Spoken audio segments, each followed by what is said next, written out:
നമസ്കാരം. ഇറാൻ എന്ന സൈനിക ശക്തിയെ തകർക്കാൻ എന്തൊക്കെ ചെയ്യാൻ സാധിക്കുമോ അതൊക്കെ ചെയ്യാൻ ഉറച്ചിറങ്ങിയിരിക്കുകയാണ് അമേരിക്ക. അതിന്റെ ഭാഗമായാണ് ഇറാന്റെ നട്ടെല്ല് എന്ന് വിശേഷിപ്പിക്കപ്പെടുന്ന ഗാർഹിലും ബോംബിംഗ് ഇട്ടിരിക്കുന്നത്.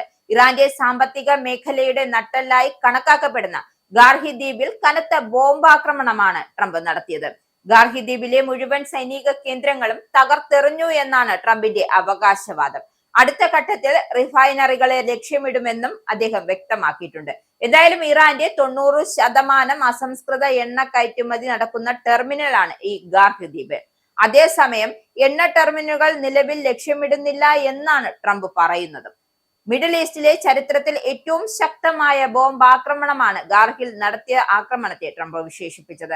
ഗാർഹിലെ സൈനിക കേന്ദ്രങ്ങൾ പൂർണ്ണമായും തകർത്തെറിഞ്ഞു എന്നാണ് ട്രംപ് വാദിക്കുന്നത്. ഹോർമുസ് കടലിടുക്ക് വഴിയുള്ള സഞ്ചാരം തടസ്സപ്പെടുത്തിയാൽ ഗാർഹിലെ എണ്ണപ്പാടങ്ങളെയും ലക്ഷ്യമിടുമെന്നും ട്രംപ് മുന്നറിയിപ്പ് നൽകുന്നു. ഹോർമുസ് കടലിടുക്ക് വഴി കപ്പലുകളുടെ സ്വതന്ത്രവും സുരക്ഷിതവുമായ സഞ്ചാരത്തിന് ഇറാൻ അല്ലെങ്കിൽ മറ്റാരെങ്കിലും വിലങ്ങുതടിയായാൽ താൻ ഉടൻ തന്നെ തീരുമാനം പുനഃപരിശോധിക്കും.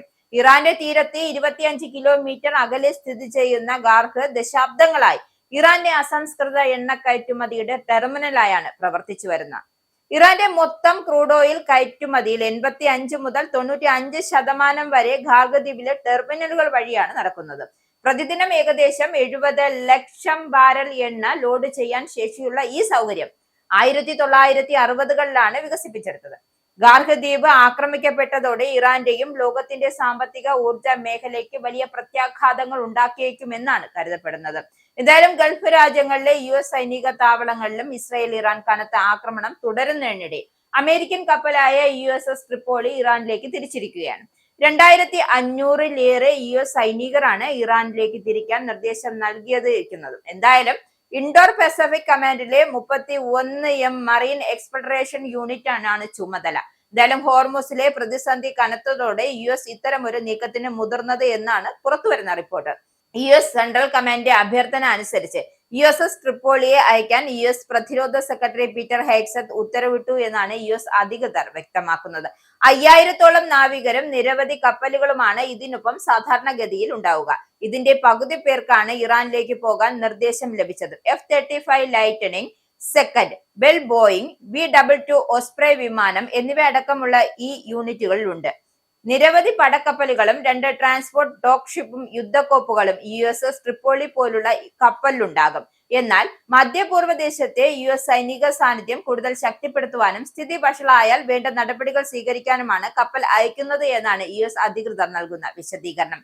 വേണ്ടി വന്നാൽ വ്യോമാക്രമണം നടത്തുവാനും വ്യോമതാവളത്തിന്റെ സഹായമില്ലാതെ തന്നെ ആക്രമണങ്ങൾ ഏകോപിപ്പിക്കുവാനുമുള്ള സൗകര്യങ്ങൾ USS ട്രിപ്പോളിയിലുണ്ട്. കപ്പൽ എത്തുന്നതോടെ പെർഷ്യൻ ഗൾഫിലും അറബിക്കടലിലും പരിസരങ്ങളിലും US സൈന്യത്തിന് നീക്കങ്ങൾ കൂടുതൽ എളുപ്പമാകുമെന്നാണ് കരുതപ്പെടുന്നത്. അതേസമയം ദോഹയിലെ വിവിധ ഇടങ്ങളിലെ ഉള്ളവരെ ഒഴിപ്പിക്കുന്നതിനായി രാജ്യാന്തര മാധ്യമങ്ങൾ റിപ്പോർട്ട് ചെയ്യുന്നുണ്ട്. 6 US സർവകലാശാലകളുടെ ക്യാമ്പസുകളിലെ ആളുകളെയാണ് ഒഴിപ്പിച്ചതെന്നാണ് സൂചന. ദോഹ എഡ്യൂക്കേഷൻ സിറ്റിയിലാണ് ക്യാമ്പസ് സ്ഥിതി ചെയ്തിരുന്നത്. US ബന്ധമുള്ള ബാങ്കുകൾ, സ്ഥാപനങ്ങൾ എന്നിവ ആക്രമിക്കുമെന്നും ഇറാൻ നേരത്തെ തന്നെ മുന്നറിയിപ്പ് നൽകിയിരുന്നു. ഈ സാഹചര്യത്തിലാണ് സുരക്ഷാ മുൻകരുതൽ എന്ന നിലയിൽ ഒഴിപ്പിക്കൽ എന്നതാണ് സൂചന.